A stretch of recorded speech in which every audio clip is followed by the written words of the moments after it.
नमस्कार दोस्तों, new generation short hand में आपका स्वागत है। आपकी डिक्टेशन स्टार्ट होगी 5 सेकंड में।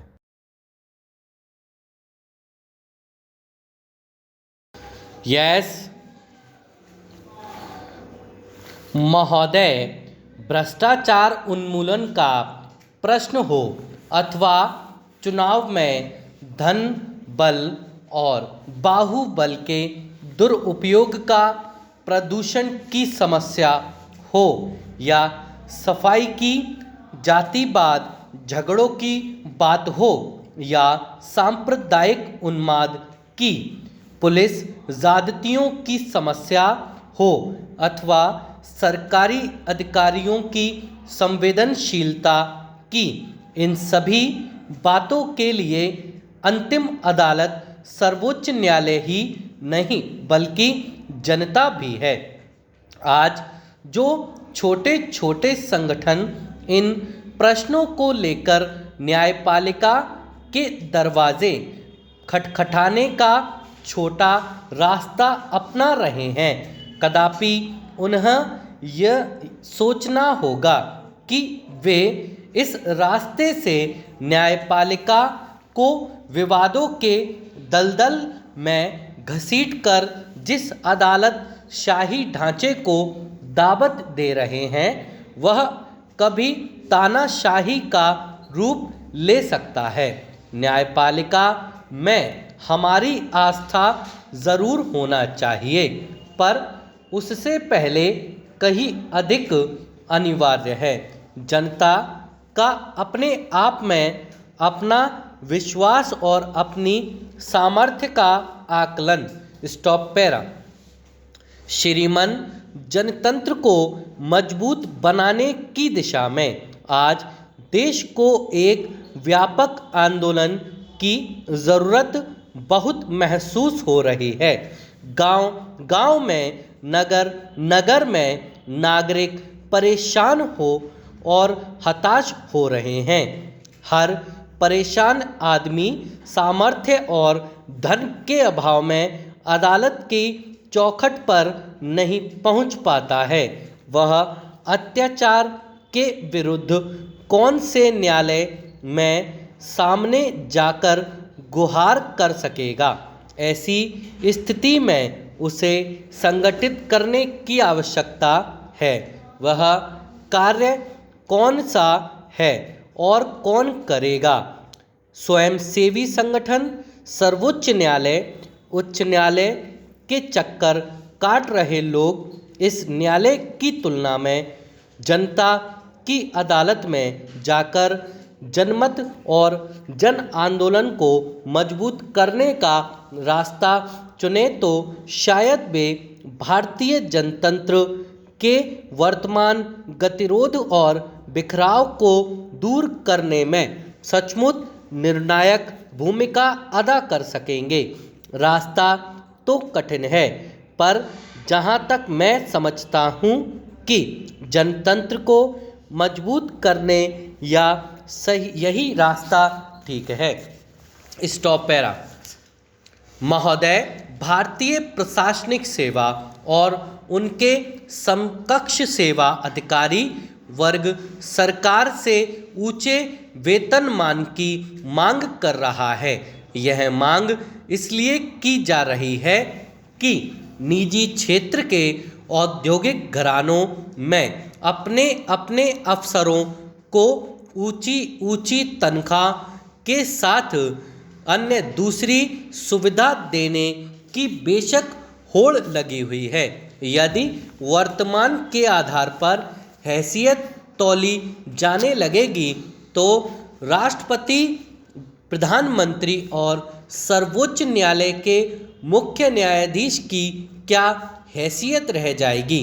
वेतनमान के आधार पर सामाजिक प्रतिष्ठा सामंतवादी मनोवृत्ति का परिचायक बनती जा रही है। इस प्रकार की मनोवृत्ति के अधिकारी देश की जनता के साथ न्याय नहीं कर सकते। दरअसल सरकारी अफसरों को प्रयास करना चाहिए कि आज अशासकीय क्षेत्र में जो स्पर्धा ऊंचे वेतनमान की चल रही है उसको समाप्त करने के लिए कोई ठोस कानूनी प्रावधान किए जाएं, ताकि भारत जैसे देश में वेतनमान की नहीं बल्कि श्रम और कर्तव्य निष्ठा को सम्मानजनक माना जा सके। उन्हें प्रशासकीय ढांचे को अधिक कारगर और जन उपयोगी बनाने वाले बिंदुओं पर विचार कर उचित निर्णय लेने चाहिए। देश में भ्रष्टाचार होने के बावजूद आज भी बहुत से चरित्रवान, ईमानदार, निष्ठावान और राजनेता अफसरों की कमी नहीं है। वे आज भी मौजूद हैं। आवश्यकता तो सिर्फ इस बात की है कि ऐसी मानसिकता को बदला जाए जहां तक हो सके निष्ठा, ईमानदारी और कर्तव्य पालन को प्रतिष्ठा का आधार बनाया जाए। इसके साथ कि यह भी देखा जाना चाहिए कि शासकीय कोषालय का अधिक धन वेतन भत्ते में खर्च करने की तुलना में धन को विकास कार्य में लगाया जाना चाहिए, जन कल्याण कार्य में लगाया जाना चाहिए। इस कार्य को मूर्त रूप देने के लिए प्रशासन में उच्च पद पर पदस्थ व्यक्तियों को अपनी मानसिकता और मानदंड बदलने होंगे। Stop para. महोदय, आज कल हम एक बहुत ही कठिन दौर से गुजर रहे हैं। देश में बहुत गड़बड़ चल रही है। ऐसा लग रहा है कि अब पुरानी चेतना समाप्त हो गई है और स्वतंत्रता संग्राम का उत्साह धीरे धीरे ठंडा पड़ रहा है। अभी तक हम नया संतुलन कायम नहीं कर पाए हैं। राजनीतिक, आर्थिक, सामाजिक और मनोवैज्ञानिक विषय पर एक पेचीदा खेल खेला जा रहा है, जिसके गंभीर परिणाम हमारे सामने आ रहे हैं। उदाहरण के तौर पर व्यक्तिगत और सामूहिक दोनों प्रकार की हिंसा में वृद्धि हुई है। धार्मिक जातीय मामले नए आयाम ले रहे हैं जो खतरे से भरे हुए हैं। हमारे राष्ट्रीय नेताओं की हत्या की जा रही है। चारों तरफ असहिष्णुता और विरोध का वातावरण फैल रहा है। वास्तव में भारतीय राजतंत्र के स्तंभ की चार मूलभूत संकल्पना लोकतंत्र, समाजवाद, धर्मनिरपेक्षता और गुटनिरपेक्षता पर अत्यधिक दबाव पड़ रहा है। Stop para. हमारे संविधान के आधारभूत सिद्धांतों की पुनः संरचना और व्याख्या करने की आज नितांत आवश्यकता महसूस हो रही है। बदली हुई परिस्थिति में संभवतः हमें कुछ प्रतिष्ठित विश्वास, जिनमें हम पलकर बड़े हुए हैं, के प्रति बौद्धिक ईमानदारी दिखाने की आवश्यकता है और हमें निश्चित ही आने वाली चुनौतियों का दृढ़तापूर्वक सामना करना पड़ेगा। इस संबंध में विशिष्ट व्यक्ति बहुत कुछ कहना चाहते हैं, लेकिन मैं उन कुछ प्रमुख समस्याओं की चर्चा करना चाहूँगा जिनका मेरे विचार से हम आज सामना कर रहे हैं।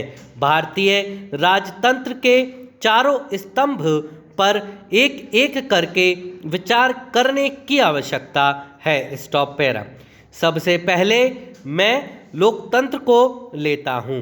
हमारी लोकतांत्रिक व्यवस्था की सबसे बड़ी उपलब्धि यही रही है कि देश के प्रत्येक भाग में, चाहे वह लद्दाख का छोटा सा गांव हो या लक्षद्वीप का द्वीप, चाहे वह इस बस्तर का गांव हो अथवा कोई महानगर, हर जगह राजनीतिक चेतना का विकास हुआ है। स्टॉप।